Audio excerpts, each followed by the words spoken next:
Muito obrigado, Elon. Você está trabalhando muito. Ele não precisava disso. Ele não precisava disso. Elon Musk chegou ao governo Trump com muito poder.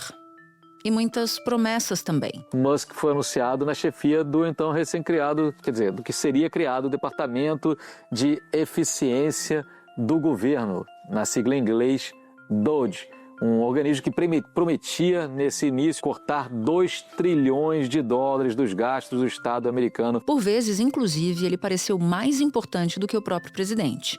Ele esteve presente em momentos muito importantes dos primeiros 100 dias do governo. E uma foto acabou se tornando um exemplo disso. Foi em fevereiro, quando Elon Musk levou seu filho de 4 anos para o Salão Oval. Enquanto Trump estava sentado, Musk estava de pé. E aquela imagem passava a impressão de que a maior autoridade ali não era o presidente dos Estados Unidos.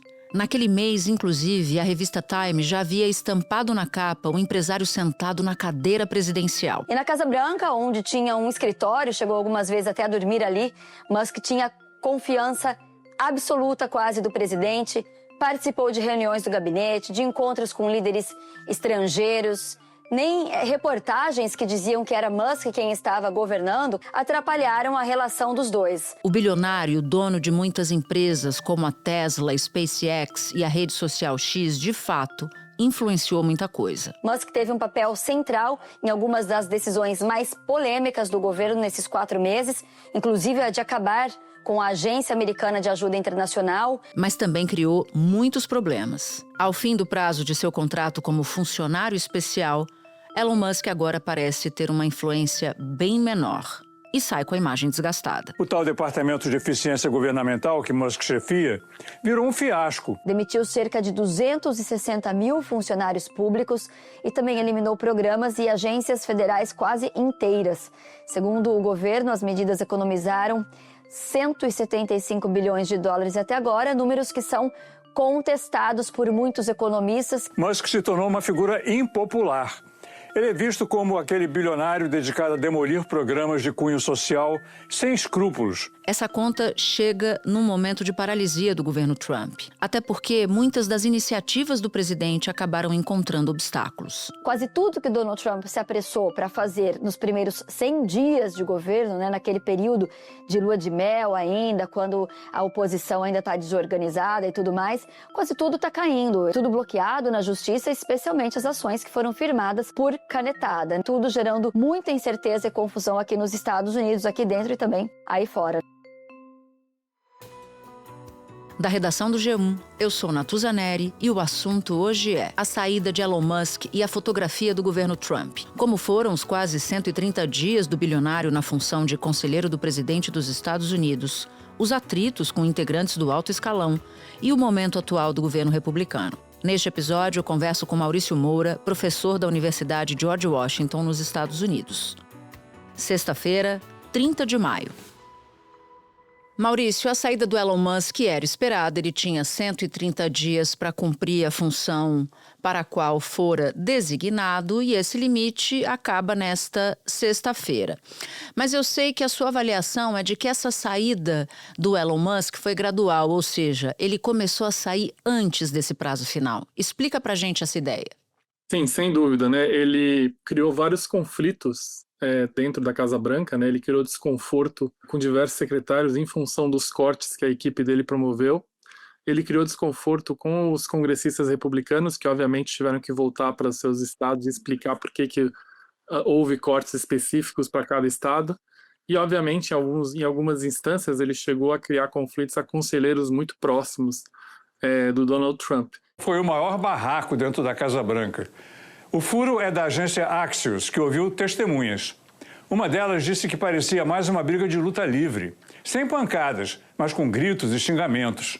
Elon Musk e o secretário do Tesouro, Scott Bessent, já se detestavam e falavam mal um do outro há tempos. Musk tinha convencido Trump a botar no cargo um protegido dele, mas Bessent reclamou e Trump acabou demitindo 3 dias depois o homem de Musk, substituído pelo escolhido de Bessent. Ele fez campanha para que Bessent não fosse o escolhido para o cargo e perdeu. Musk já teve choques públicos menos intensos com o secretário de Estado, Marco Rubio, o secretário dos Transportes, Sean Duffy, e o conselheiro de comércio Peter Navarro, que Musk chamou de mais burro que um saco de tijolos. O bilionário não tem papas na língua, diz o que pensa, e Trump nunca o recriminou. Isso sem mencionar, Natuza, o próprio problema que ele teve com os acionistas das empresas dele, como a Tesla, né? Então ele estava bastante pressionado de vários lados, né? E a gente percebeu aqui em Washington que ele foi diminuindo a carga horária de participação e até mesmo a relevância dele nas aparições públicas da Casa Branca, né? Então a gente viu esse processo aí que foi lento, gradual, mas agora, como você falou, né, vai se materializar aí na sexta-feira. E qual a avaliação que os formadores de opinião nos Estados Unidos estão fazendo? Trump estaria o quê? Aliviado, triste, chateado, feliz? O que o entorno da Casa Branca do Trump avalia é que, assim, na verdade, o Trump ele nunca conviveu com alguma liderança próxima dele, do gabinete dele, um vice-presidente que, de alguma maneira, tivesse um brilho próprio, um brilho equivalente ao brilho dele, né? Então, todo mundo se questionava desde o começo do mandato como é que ele ia conviver, como é que os egos, né, do Donald Trump e do Elon Musk iam conviver. E eu me lembro que a aposta generalizada aqui em Washington foi justamente o que aconteceu, que isso não ia durar muito, né? A decisão de deixar o cargo acontece apenas um dia depois de Musk criticar a proposta de orçamento enviada por Trump ao Congresso e já aprovada pela Câmara. Trump batizou a proposta de lei grande e bonita. Musk considerou os cortes modestos e disse que ela podia ser grande ou bonita e não as duas coisas ao mesmo tempo. Algumas semanas antes, Donald Trump mesmo tinha dito que Musk sairia para cuidar dos negócios pessoais, mas que gostaria que Musk ficasse mais. Segundo o presidente, Musk fez um ótimo trabalho e foi tratado injustamente. Agora, sobre o futuro do departamento ocupado pelo Musk, de eficiência governamental, o que vai acontecer com esse departamento? Continua funcionando? Porque esse departamento precisava de alguém forte para atuar e para conseguir promover cortes. Sem Musk, o que acontece? Sim, lembrando que esse departamento inicialmente era para ser compartilhado entre o Musk e o Ramaswamy, que foi até candidato à presidência nas primárias do Partido Republicano em 24. Ele vai ser candidato ao governo de Ohio. Ele saiu antes mesmo de tomar posse, então o departamento ficou exclusivamente sob a liderança do Elon Musk. A percepção que se tem aqui, Natuza, em Washington, é que esse departamento, ele obviamente vai perder muita relevância, né? Porque, obviamente, a figura do Elon Musk e a própria equipe que ele trouxe para coordenar ou participar desse movimento que ele fez são muito particulares dele, né? Da figura dele, da liderança dele. Então, a perspectiva aqui de Washington é que vai perder muita relevância e tende, eventualmente, a desaparecer. Você, num dado momento, quando fala ali, né, de como funcionaria a convivência entre os egos, me fez lembrar um episódio em que o Elon Musk, no início de abril, chamou o Peter Navarro, que é o principal assessor comercial de Trump, de imbecil, no contexto da guerra comercial. Economista, ex-presidiário e ferrenho crítico das políticas econômicas da China. Esse é o perfil de Peter Navarro, assessor e arquiteto do tarifaço de Donald Trump. A treta dele com Elon Musk começou quando Navarro disse que o dono da Tesla não é um fabricante de automóveis, mas um montador que trabalha com peças importadas da Ásia. Essa declaração veio depois que a imprensa americana divulgou que Musk estaria pressionando Trump a reverter as sobretaxas de importações. O bilionário não gostou nada do comentário. Numa postagem no X, ele disse que Navarro era realmente um imbecil e negou a acusação do economista. Eu queria entender o peso desse atrito para a convivência ali na Casa Branca e para a relação do próprio Trump com Musk, porque reputa-se a isso um desgaste nessa relação, e se a saída do Musk deixa ali algum tipo de abalo ou fissura na relação do Trump com as Big Techs. Bom, várias coisas, né? A primeira é que existe dentro da Casa Branca uma batalha, né, um embate entre gente que acredita que as tarifas são uma péssima ideia. Existe um grupo liberal no senso de que mais comércio é melhor para os Estados Unidos, e dentro desse grupo Elon Musk fazia parte, ele vocalizava esse discurso liberal na economia, no sentido econômico, né, de abertura de fronteiras, redução de tarifas, mais comércio, comércio livre. Inclusive é um discurso que pautou o Partido Republicano por décadas, né, Natuza? Então, assim, existe ainda esse grupo que vocaliza isso, e o Elon Musk era um dos que mais falava abertamente que essa ideia das tarifas poderia levar a economia americana para o rumo errado, né? É o contrário da visão que tem o Peter Navarro, e obviamente, né, o Trump ele se cerca de gente que concorda com as ideias dele e concorda com a maneira com que ele executa as coisas. A gente tem uma Casa Branca que não coloca nenhum freio, né, na visão do Trump. Em relação às Big Techs, em primeiro lugar, é importante dizer que se você olhar desde o começo, inclusive o primeiro mandato do Trump, a relação com as Big Techs do Trump é instável, né? Em alguns momentos, ele chegou a fazer confrontamentos públicos diretos em todas as principais empresas, né? Obviamente que depois que ele ganhou, um pouquinho antes dele ganhou, a gente já percebeu que as Big Techs se aproximaram bastante do Trump. Eu acho que a posse dele e a imagem da posse dele com todos os CEOs e fundadores das Big Techs, ela é uma metáfora disso, né? Mas o Trump, ele é muito instável, né? A gente, por exemplo, está vivendo aqui, por exemplo, uma crise do Trump com a Apple, por exemplo, né? Ele basicamente está forçando a Apple a dizer ou prometer que vai produzir o iPhone completamente nos Estados Unidos, que todo mundo sabe que é economicamente inviável. Então, assim, é muito estável a relação. Por outro lado, é importante dizer um fato concreto desse segundo governo do Trump, é que as políticas desse governo, que esse governo vocaliza internacionalmente, elas são favoráveis e ajudam as Big Techs. Então a gente está vendo aí um comportamento diferente do primeiro governo, mas todo mundo sabe aqui que o Trump tem uma relação bastante instável com as Big Techs. Agora, falando das tarifas de forma mais ampla, um tribunal dos Estados Unidos suspendeu a cobrança de tarifas sobre produtos de mais de 180 países, acusando o governo de extrapolar, melhor dizendo, a sua autoridade. Aí a Casa Branca entrou com recurso, prometeu levar o caso para a Suprema Corte, e aí uma nova decisão disse, não, está liberado Trump. Na sua avaliação, como é que essa decisão complica o presidente dos Estados Unidos e, eventualmente, se assim você considerar, se isso abre portas para outras decisões desfavoráveis ao presidente americano? Ele tem levado, né, algumas invertidas do judiciário americano. Não, sem dúvida. Lembrando que o Trump está governando basicamente com ordem presidencial, que equivale à medida provisória no Brasil, né? E muitas das ordens presidenciais sofreram rejeição em algumas instâncias do judiciário, né? Obviamente que algumas vão ser levadas até a última instância, que é como você mencionou, a Suprema Corte, mas ele tem sofrido derrotas recorrentes, né? Em relação a esse tema das tarifas, qual é a percepção aqui em Washington? Primeiro, se abriu um portal aí de uma batalha jurídica que a Casa Branca não imaginava. Lembrando que esses processos foram carregados por promotores estaduais, né? E acredita-se que o Trump agora vai começar a sofrer muito mais processo de diversas partes em relação ao esquema da tarifa, o que obviamente vai criar, e aí o segundo ponto que eu acho muito importante, vai aumentar o nível de incerteza em relação a essas tarifas, que o problema todo dessas tarifas é que ela introduz um nível de incerteza no mercado, incerteza nas decisões das empresas, incerteza nas decisões de governo, né?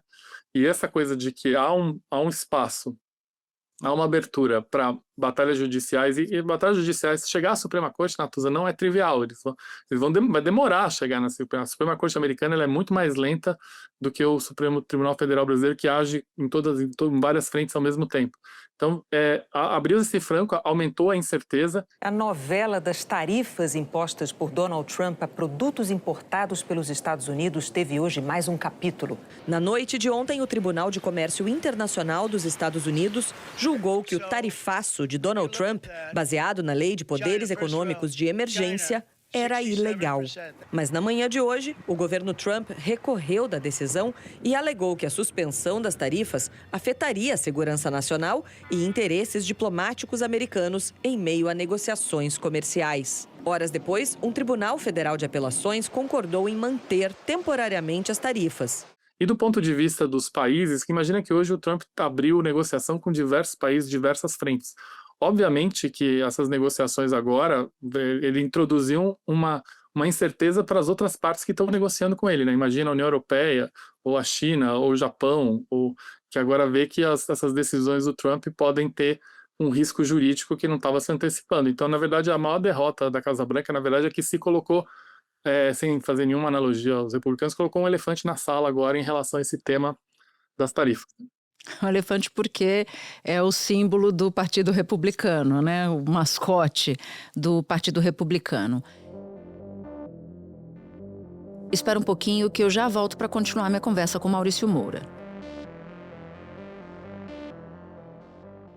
Eu tenho uma pergunta para te fazer que se conecta um pouco com a saída do Musk ainda.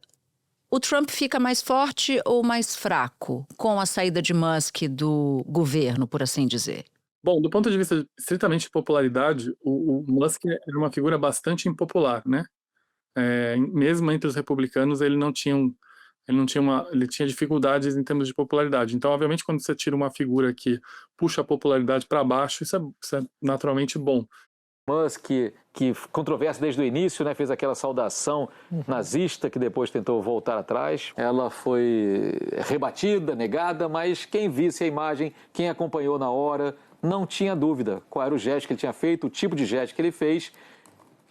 Não deixa dúvida. Porque a imagem dele começou a desgastar bastante a administração. Ele é extremamente impopular. O Trump é popular, tem a base trumpista. O Musk não, mas aos poucos ele foi se enfraquecendo dentro da órbita trumpista. Teve também o efeito nas empresas dele, especialmente na Tesla, efeito negativo, as vendas do Tesla despencando nos Estados Unidos, na Europa, em outras partes do mundo, pela associação dele à figura do Trump. Lembrando que o Trump em si também deve estar com dificuldade de popularidade. Ele, dado o período dele, ele é um dos presidentes que mais perdeu popularidade desde a posse, né?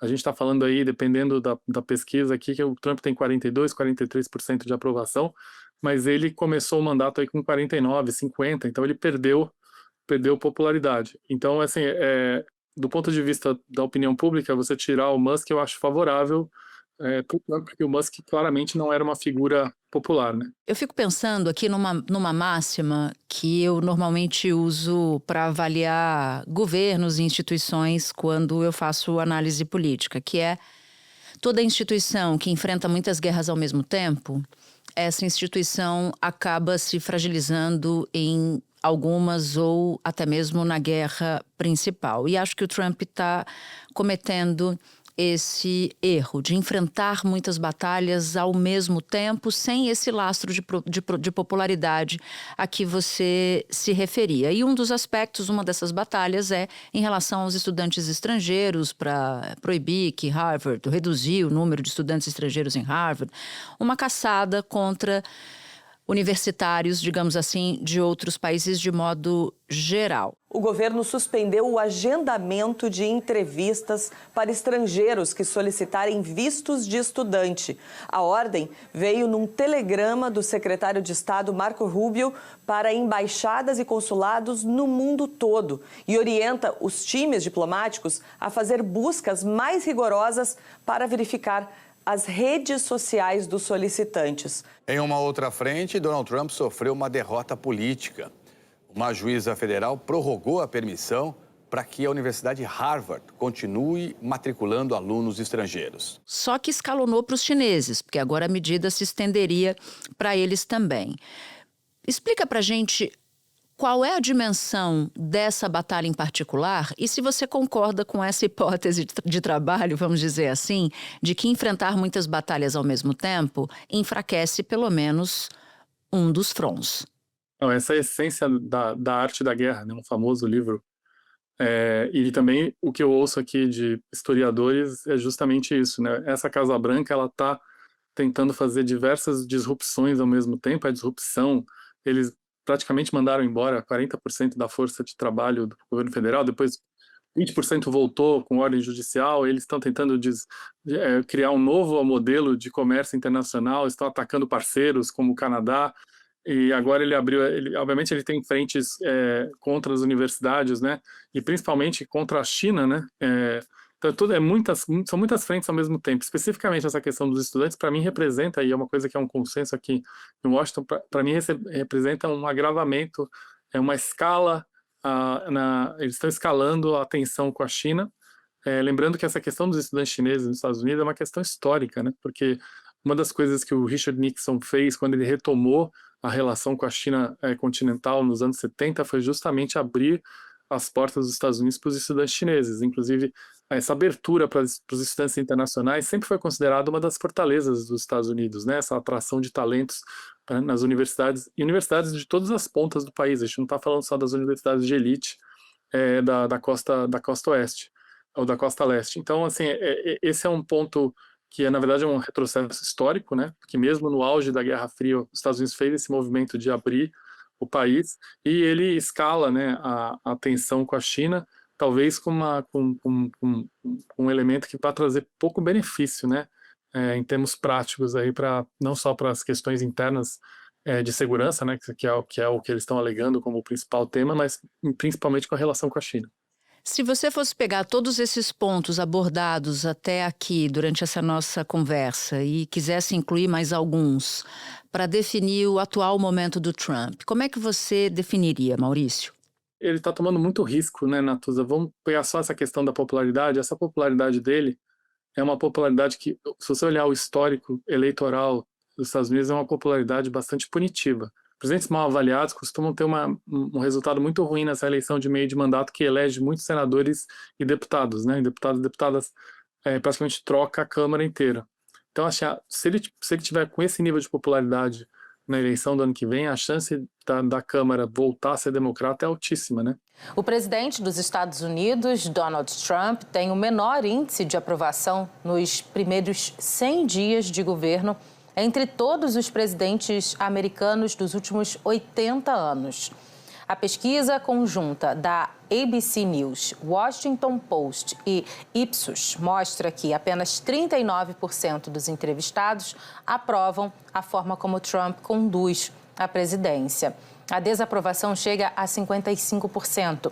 E aí, lembrando que o Trump hoje ele consegue governar com essas ordens presidenciais e fazer essa agenda dele porque o Congresso cuja maioria é republicana, é uma maioria pequena, mas é uma maioria, o Congresso está completamente inativo, né? A gente está vivendo uma situação que o Congresso basicamente só atuou para aprovar o orçamento e para aprovar esse pacote de medidas fiscais, de impostos que o governo mandou. O resto, o Congresso não está participando, né, dessas discussões. Então, isso é possível porque ele tem a maioria no Congresso. Ele não tendo a maioria no Congresso, a vida dele vai ficar muito mais complicada. E para isso ele precisa de um resultado eleitoral. E essa é a popularidade que ele tem hoje. Ela é uma popularidade que historicamente tem punido os presidentes nesse nível de popularidade. Maurício Moura, como sempre, o rei da objetividade, do conteúdo. Fiquei muito feliz de te ouvir mais uma vez hoje aqui sobre as encrencas trumpistas. Muito obrigada. Obrigado você, Natuza. É um prazer. Antes de terminar, um recado. Se você ouve o assunto no Spotify e gostou do episódio, é assunter mesmo, dá 5 estrelas e compartilha esse episódio com quem você quiser. Você pode nos ouvir no G1, no YouTube e em todas as plataformas de áudio. Comigo na equipe do assunto estão Mônica Mariotti, Amanda Polato, Sara Rezende, Luiz Felipe Silva, Thiago Kazuroski e Carlos Catelan. Eu sou Natuza Neri e fico por aqui. Até o próximo assunto.